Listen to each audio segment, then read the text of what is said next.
Pangsanlibutang ulat. Nagpapabago ng buhay ang hospital, September 20. Chitandalam Amba Adventist Hospital. Editor's Note: isa sa mga proyekto para sa 13th Sabbath ngayong quarter ay ang pagtatayo ng kitchen and laundry para sa Chitandalumamba Adventist Hospital sa Chibombo, Zambia.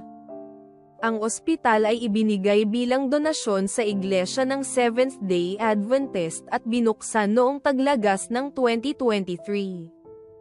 Ang Chitandalumamba Adventist Hospital ay matatagpuan sa isang liblib na pamayanan sa Zambia kung saan ang mga tao ay nakatira sa mga kubong may pawid na bubong at umaasa sa poso at mga palikuran sa labas. Karamihan ay mga magsasakang nagtatanim ng mais tuwing tag-ulan, ngunit sapat lamang para sa sariling konsumo. Kaunti lamang ang kanilang kita. Mataas din ang bilang ng mga lasenggo at nagbubuntis na kabataan. Ang public transport ay pangunahing binubuo ng maliliit at malalaking truck na may kargang mga pasahero sa likod. Bihira ang bus o taxi. Kadalasan ay naglalakad na lamang ang mga tao. Bago pa man nabuksan ang Adventist Hospital, ang komunidad ay mayroon lamang maliit na walk-in clinic na nagbibigay ng pinakapangunahing serbisyo. Wala ding sariling ambulansya ang klinika upang sunduin ang mga pasyente sa kanilang bahay. Sa lugar na ito ay may iisa lamang na ambulansya na pinagsasaluhan ng ilang maliit na klinika. Hindi pwedeng tawagin ang ambulansya at dumiretso agad sa bahay ng pasyente. Kailangan munang makarating ng pasyente sa klinika. Tapos saka tatawagin ng klinika ang ambulansya upang madala siya sa pinakamalapit na ospital na nasa 70 kilometro ang layo. Ngunit bago pa iyon, kailangan munang makahanap ng available na ambulansya. Kapag ito ay nakabook na, kailangang maghintay ang pasyente ng 6 na oras hanggang 12 oras, o minsan ay inaabot pa ng isang araw bago masundo ang pasyente. Dahil dito ay may mga pasyente na napipilitang maglakad ng 70 kilometro papunta sa ospital. Karaniwang senaryo noon, nung wala pang Adventist Hospital ay kapag ang isang buntis na ina ay dadalhin sa lokal na klinika, tatawag ang klinika ng ambulansya, at kailangan niyang maghintay ng maraming oras o hanggang sa susunod na araw bago masundo. Ngayon, kahit na may Adventist Hospital na ay hindi pa rin lahat ng pasyente ay dumarating na sakay ng ambulansya dahil iisa lamang ang ambulansya na ginagamit ng mga klinika sa distrito. Isang beses, isang babae ang dinala sa ospital gamit ang kariton na hinihila ng kalabaw. Siya'y manganganak at sinamahan ng kalahating dosenang kamag-anak. Sa Zambia, karaniwan na ang pasyente ay sinasamahan ng maraming kapamilya sa ospital.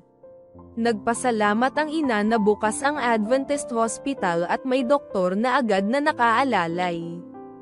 Hindi na niya kailangang ipadala pa sa ospital na malayo. Matagumpay na naipaanak ng Adventist Medical Team ang kanyang sanggol kahit kinakailangan ng komplikadong pamamaraan. Pagkatapos, madali na siyang nakabalik sa kanilang bahay na malapit lamang. Lubos ang pasasalamat ng bagong ina at ng kanyang pamilya sa Adventist Hospital. Maraming oras at pera ang natipid, sabi ng isang kamag-anak. Kapag sa klinika ka pumunta, kailangan mong maghintay ng matagal habang may tatawag ng ambulansya para sunduin ka. Tinatayang 200 sanggol ang ipinapanganak bawat buwan sa maliit na maternity ward ng ospital. Sa ibang pagkakataon, isang 5 taong gulang na batang lalaki ang naospital na nakakast ang kanyang paa. Nagpahayag ng pasasalamat ang ina ng bata na maaaring manatili ang kanyang anak sa ospital. Mas maganda ang itsura ng ospital at mas maayos ang serbisyong ibinibigay kumpara noon, wika niya. Dati ay maliit lang ang klinika at sobrang tagal ng paghihintay bago gamutin. Kung sa klinika, agad nila kaming pauuwiin kahit nakakast ang paa. Kinabukasan at araw-araw pa naming kailangang bumalik para sa check-up. Pero sa ospital, nanatili ang anak ko para sa gamutan hanggang sa gumaling ang kanyang paa at makauwi kami. Tinutugunan ng Chetanda Lumumba Adventist Hospital ang isang mahalagang pangangailangan ng komunidad at nananabik na makagawa ng higit pa. Sa kasalukuyan, ang prioridad nito ay isang kitchen and laundry. Ang maayos na kusina ay kailangan upang makapaghanda ng masustansyang pagkain, hindi lamang para sa mga pasyente kundi pati na rin sa mga kamag-anak na sumasama sa kanila. Ang paglalaba naman ay ginagawa pa sa kamay, kaya't malaking tulong ang pagkakaroon ng washing machine at dryer upang mapabuti ang pag-aalaga sa mga pasyente. Si Mwate Mwambazi, isang pediatrician at Health Ministries Director ng Northern Zambia Union Conference kung saan matatagpuan ang ospital, ay nagsabi, "Ngayon ay bukas na kami. Ngunit labis kaming nangangailangan ng tulong.